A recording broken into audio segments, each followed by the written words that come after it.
I just saved hundreds of dollars by switching to Geico. I feel like I'm on top of the world. Disclaimer, you will not be transported to the top of the world. In the unlikely event you find yourself at the Arctic Circle, seek shelter from the elements immediately to avoid frostbite and or hypothermia. Geico will not be responsible if you find yourself in a cave or crevasse with a lonely abominable snowman, who in all likelihood will force you to play games including but not limited to Go Fish, charades, Chinese checkers, or his personal favorite, Red Rover, send Yeti on over. Geico is not liable for any damages, either physical or emotional. Geico. 15 minutes could save you 15% or more. Pardon the interruption, but I'm Michael Wilbon and Tony. Elon Musk says he once accidentally attended a sex party. I'm Tony Kornheiser. People said he was there, but I was chained up in the basement. What were you doing, chewing through your leather mask? I had a leather mask, and whenever I tried to talk, nobody could hear me. Yeah, that ball was in the middle. Yeah. You know a lot more about this than you should. Let's not talk about that. You know a lot more about this than you should. You know, I was of age in the 70s, the very, very late 70s. Elon Musk. It's the Tesla guy, right? I know. Making a lot of money. Don't act like he's only at one sex party. Come on. Welcome to PTI, boys and girls. In today's episode, Scott Frost jabs at Nick Saban. The Cavs are struggling, and Markelle Fultz is still broken. That shot. But we begin today with some weird rumblings from the Pittsburgh Steelers. Safety Mike Mitchell is talking about next week, looking past Jacksonville and saying, quote, "We're going to play the Patriots again, and we're going to win," unquote. Running back Le'Veon Bell is talking about next year. He's threatening retirement if the Steelers try to franchise him again. Bell said, quote, "Get the numbers straight. I'm not going to settle for anything. I'm not going out here getting the ball 400 times if I'm not getting what I feel I'm valued at," unquote. Wilbon, are the Steelers setting themselves up for a fall? Yeah, they are. But it doesn't mean that Jacksonville is even good enough going up there a second time, having already won in the regular season, to sort of complete that, to execute it. So I still would say the Steelers had better win this game and will win this game. Yeah, I mean, this is a classic case of coaches when they talk about distractions. Well, you're not actually looking at this game. Right. You're looking all around. Bill Belichick would never allow that. But the Steelers and the Patriots are very different organizations. The Steelers always have some guys, at least in the last 15 years, since the Cowher time, not Chuck Noll. They mouth off during the week, and it works okay. They've won Super Bowls. Patriots would never do this stuff. See, I think this is actually next to nothing. I think the Le'Veon Bell thing is absolutely nothing. Because he could get a contract in the summer. Nothing. And by the way, if there's any team in the league used to diva stars talking about retirement because of Ben Roethlisberger doing it 4 times a season, it's the Steelers. The Mike Mitchell thing concerns me a little bit, but you could say he's trying to rally his troops. Plus, Mike, that game is more than a week away. By Wednesday, that could be forgotten and something could overtake it. So I believe, as I think you believe, that neither Tennessee nor Jacksonville can win these games. Yeah, but they are going to play. We're reminded of Steve Young saying to us, was that yesterday, day before maybe? Yesterday. Way to keep track. That the only thing that can really take the Steelers out of this at home is hubris. And the Steelers, they seem like they're a little full of themselves. I watched them lose to the Bears this season. So they're not, the 1979 Pittsburgh Steelers. It's not the steel curtain Steelers that's going to go out there and wipe the floor with somebody necessarily. Honestly, I think what they're saying, or certainly what Mitchell is saying, reflects what we all think. We want to see that game. We do. We want to see the Steelers and the Patriots. There's one way we won't see the game. If the Steelers lose. Which team is more likely to get full of itself and completely ignore this week's opponent? The Patriots don't do that. That's right. They don't. On to Cincinnati. Yeah. Whatever. They don't do that. All right. Everybody in the world has already declared Steelers, Patriots, AFC winners this weekend. So let's go to the more complicated NFC. Including Mike Mitchell. That's right. Yeah. A more balanced Falcons team than we saw last postseason visits the angry at the odds makers Eagles in Philly. And in what I think is the best matchup of the weekend, I think you do too, Tony. Yes. The Vikings' stout but starless defense gets a chance to announce itself against Drew Brees and the Saints in Minnesota. So, Tony, give me the winners that would provide the best NFC title game. Yeah, so let's look at this philosophically from my point of view. I like to see offense versus defense. I like to see the best of each go in. I think that the best offense right now is the New Orleans Saints with Drew Brees and Kamara and Ingram. And I would like to see them, and I'd like to see them against the Philadelphia Eagles, even without Carson Wentz. But my problem is that the best defense is Minnesota. Yeah. So I'm seeing that game this weekend. Now, if I want New Orleans to win, then my default position is that I want them to be able to play Philadelphia. And what shortens that game a little bit for all of us is that will be outdoors in a cold weather city, which the Saints, if they get there, are not used to. And it will put a tremendous amount of pressure on Sean Payton and Drew Brees. But if you ask me the optimum game for me, that's it. Yeah, I want to see Atlanta back. Atlanta has history now. Not much, but there's history. Yeah. You sit here day after day and you say that they are a team you can't trust. I didn't say I wanted to trust them. I said I want to see them. I want to see Atlanta in the NFC title game. Against who? That's a repeat situation. They are defending conference champions. Okay, who do you want to see them at Minnesota in a rematch of a game I covered in 1998, Atlanta versus Minnesota for the Super Bowl to get the team NFC championship game. I want to see that game. I want to see the Minnesota Vikings, Tony. I want to see Bud Grant standing outside the stadium in the cold in a golf shirt. See, I don't want to see New Orleans against Atlanta because we've seen that twice. That's right. I don't care about that. Eagles, sorry. If Carson Wentz was there, I'd want to see them, but he's not. The only problem I've got with Atlanta and Minnesota is that they continue to be indoor teams. They don't really get tested. That's what I like that either. That's what I like New Orleans against Philadelphia. There's no Niners, Giants. There's none of that this year. No. So you want the exact opposite of what I want. Yeah. That's interesting. Markelle Fultz, the overall number 1 pick in the NBA draft, has played in only 4 games this season. But Fultz is practicing with his team now. Yesterday, he was on the court pregame with his teammates in London, where the Sixers played the Celtics for no apparent reason. There is video of Fultz shooting. There is hesitation in his motion, and his release point is quite low. Yeah. Wilbon, how concerned should the Sixers be? I mean, how concerned are the Lakers with Lonzo Ball's release? And I think he had 7 of 11 last night, so he had a good shooting night. But Lonzo Ball had that shot in college. He didn't. If you look at full shoot in college, it's different. And I did today. It's a different shot. We talked early in the year about the Sixers remaking a shot. I know coaches and shooting coaches tinker with shots, but my God, lower release point, he's 6'3". He's not wilt, and he lowers the release point. He's 6'3". So every shot will be blocked. I don't understand it. Look, people this year, it's easy to sort of praise the process. You know, in Philly, they take a lot of self-congratulatory junk in Philly. Yeah. All right, they're 500. And everybody red shirts. And it looks like Markelle Fultz, until we see him on the court, is going to essentially redshirt this season. The curse of being drafted by the 76ers is you go right to a hospital bed. You don't actually play. Yeah. I come back to Danny Ainge. Danny Ainge totally snookered the Philadelphia 76ers. And the players, He gets Tatum, who he wants. Yeah. The Sixers take Fultz. And Danny Ainge could get a top 5 pick. Now, look, I would like to see Markelle Fultz do well because he's local for us. Kid for us. He went to DeMatha. This is a school of Adrian Dantley and Danny Ferry and Victor Oladipo and James Brown, our friend James Brown. So we would like to see him do well. But I have real fears here.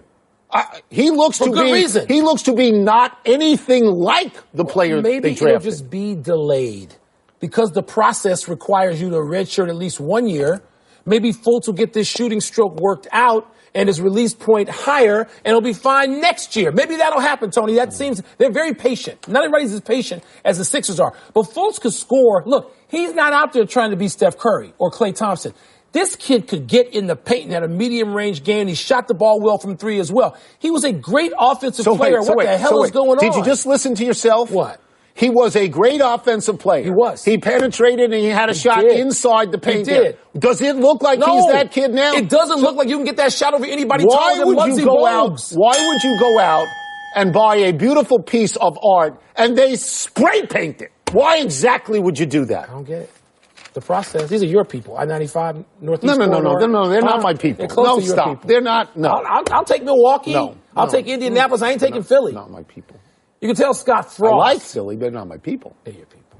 Scott Frost is new to this high-profile head coaching thing, Tony, because he gave an answer actually worth listening to on the topic of Nick Saban going to freshman to a Tagovailoa at halftime. I knew I was going to butcher it. Quote, "It was a decision I don't know I would have been courageous enough to make." That's the answer you want to hear. The other answer is that he was pretty obviously better, and they had 12 games to figure that out and didn't, close quote. Tony, is that assessment from Frost fair criticism of Saban given the outcome of that game? The answer is sort of complicated because the answer is actually yes and no. Tagovailoa. It is fair in this regard that everybody knew that Jalen Hurts was not a particularly good passer. And so it is fair to say that this passer came in and was, I think, a courageous decision on the part of Nick Saban. Where it's not fair criticism is in this regard.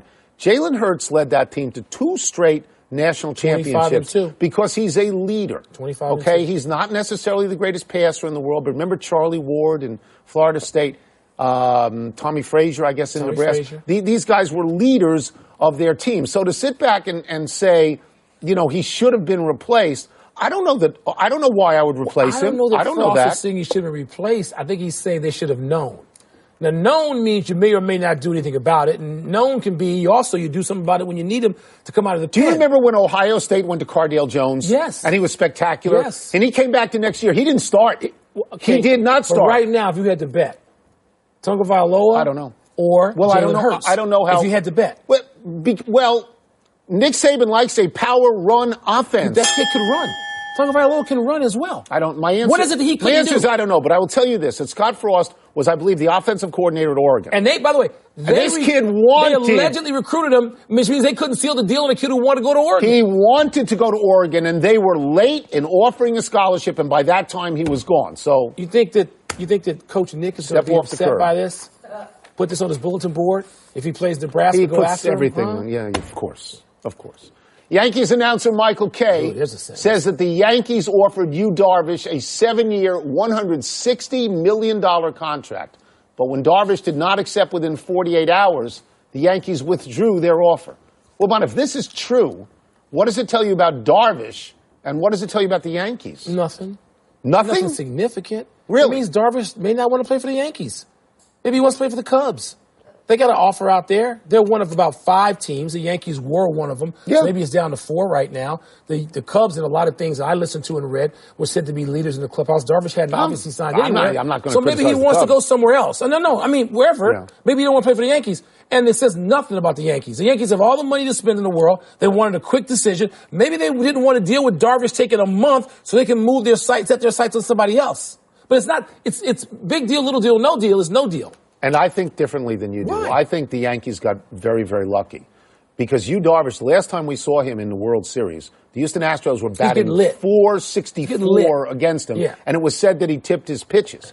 I mean, I think, and over the last, I wrote this down, over the last 3 years, he's 27 and 24. And you're going to give him 7 years? No. 39 years old. 38. You're going to give him 7 years. I think what it says about Darvish is he still believes his value is super high. Yeah. And, God bless him if that's what he believes and he can go somewhere else. But what I find interesting is that, we both love the hot stove league, except the stove's cold. Nothing is going on. Last year, it was a sizzler.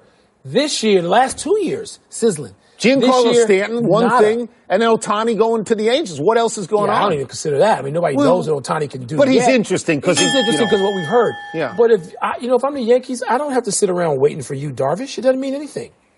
What if you're Darvish? You think it just means you're going somewhere else? Oh, he's got other offers. The question is where. Maybe the average yearly payout is higher. Darvish is 31, and somebody offers you 7 and you turn it down? Mm-hmm. Really? Let's take a break. Coming up, speaking about people who got long offers, will John Gruden make it more than halfway through his reported 10-year deal? And will Tom Brady make it one more full season with the Pats? Over-under is next. You walk away from $160 million, you must have other offers, right? You have to have other offers. Yeah.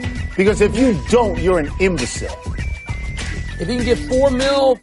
Help protect what matters with the ADT Safer, Smarter New Year's sales event. For a limited time, get an ADT Security Starter Kit. Everything you need to get started with ADT Pulse, including a security panel, keypad, a motion sensor, and 2 entry sensors. Plus, there's an indoor camera and key fob all professionally installed for only $49. It's a $599 savings that comes with the warm, confident feeling of safety at home. Requires 36-month monitoring contract, QSP, and Easy Pay. Activation and early termination fees may apply. Certain markets excluded. Licenses available at ADT.com. Florida EF 0001121. Louisiana F1639. Visit ADT.com/podcast. Hurry. This special offer now ends 1/21.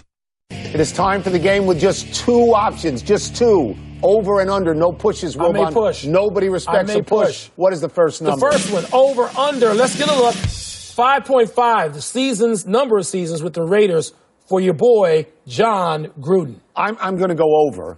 I never would have given him 10 years. 10 years is insane. Right. But the reason I'm going to go over is because he's an offensive coach and he is inheriting Derek Carr and Amari Cooper and Michael Crabtree. And I think in his first 2 years, in one of those years, he's going to win 10 games. I know that they're going to take him. The key is to get to Vegas. I know. That's the key. I know that he's going to get to Vegas. The money's got to because escalate when you get to Vegas. They are selling him as the sort of sexy hire to get to Vegas. So I think I give him 4 years. But if he's any good at all, I'm giving him 6. Wow. A minimum of 6. Wow. Because the owner loves him and cheated to get him. I'm going to give him 4. I'm going to go You're under. going to go under. But I'm going to have him winning big. Maybe getting to a Super Bowl. And then, you know what he can do? Go back to the booth. And he can live in Vegas. He can live wherever he wants. He can be a part owner. The owners would approve Walk away from a total of $100 million. He'll get more million? money. He'll get more money. No, he won't. Yes, he will. Longer contract, more money. Part owner. Surprise you with that. Next. Over, under. Here's what's next. 18 and a half more games as a Patriot for Tom, the Golden Boy Brady. So I am certain that he will get all the games next year, which is 16. So I have to get to 19. Right. Now, the way I get to 19 this year is if they get to the Super Bowl. Because that's 3 more games. Of course. So now you're down to 15 and a half. No. But the problem is, what if they don't get to the Super Bowl? Getting there. What if the Steelers beat them? See, I don't think in They'll make the playoffs 2019. next year anyway. I think nothing is guaranteed in 2019. I agree. Not in 2019. Now, I'm tempted to go under because I honestly think your head would explode, but I'm not. It would. I'm going over. It would, and I'm going over. I'm going over because they're going to get to the Super Bowl this year. The Steelers are not going in to New England, to Foxborough, and beat them. That's not going to happen. So they're going to get 3 more games this year. That leaves them 15 and a half. That even leaves a Greg Popovichian sit down and rest, healthy scratch he'll for get one game but you situation. believe they'll get to the playoffs next year anyway. They can rest for a couple of games. Right. I got cushion on my 18 and a half. Sure, they're going to get to at least 1 Super Bowl, but then the next season, nothing is guaranteed the next one. Kimbe. What's next? Over under 51 and a half wins for the Cavaliers this season. Okay, so they're on pace right now for 52, even 2-6 in their last 8 games, even losing 2 in a row by 28 points and 34 points. Man. They won 51 games last year and were fine, got to the finals. Ty Lue apparently thinks that people have an agenda on his team. He doesn't say who or what the agenda is. Ty Lue is one sideways glance away by LeBron James of not coaching this team at any given point. I think LeBron James can get to the finals from as low as 5th or 6th. So I'm going to go under. I'm going to go under. I'm going to go over. Because LeBron's tired of this. And he knows, let me just tell you, they won 51 last year, right? Or 52 Yes, last 51. Come on, seriously? Got to the Celtics, finals. would they be that bad? No. No. They got Michael's to the finals, team, though. Magic's teams, no, but they got Julius's teams. At some point, once you start comparing yourself to all these people and allowing for the comparison and having a favorable view of the comparison, then you got to perform up to it. And the Cleveland Cavaliers don't do that. I think they will. I think they'll get to 53 or 54, and they can't win from 5th or 6th. They can win from 2nd or 3rd. They can win from wherever they want. What's next? 123 more games as Lakers head coach from a man, Luke Walton. Okay, so that is the amount of games that it would take Walker through the end of next season. Right. This is not a slam dunk. Walton, what'd you say? Did I say Walker or Walton? Walker. This is not a slam dunk. No, it's not. And I base that on the fact that Magic Johnson has not publicly come out and said anything bad about what LeVar Ball said, that the Lakers don't want to play for him. Now, Paul George's agent was praising of Luke Walton. If you want to get Paul George, that's a good thing. I believe that I'm going to go over because I think that Paul George and LeBron will go there. But LeBron may bring your boy David Fizdale with him. Okay, so that complicates matters. I don't know. Look, I'm going over. You know what? I hope it's over because I like Luke Walton. And I think what Luke Walton did in Golden State 2 years ago when Steve Kerr was out. When he won 1,000 games. Understated and underrated. And I know how much those guys who played for that team like Luke Walton. You know, I'm hoping that. I'm afraid it could be under. You have all this ball drama situation, and it does affect the locker room. And when it affects the locker room, it means negatively. I worry for my man, Luke Walton. Did you like my Fizdale reference? Got that from Windhorse. Fizz, I like that. Stole that from Windhorse. That's it. This game's over. Let's take one last break. Still to come, should the Warriors elevate their concern over Steph Curry's ankle injury? Not playing tonight, I know that. They should elevate his foot. Should Fitty take up the Mets on their offer to throw out another first pitch? Wow, how great was that pitch? Another first pitch. What, do you think he could get closer to the ballpark on the next one? I would hope. That's why you get another one. Second chances. Would you?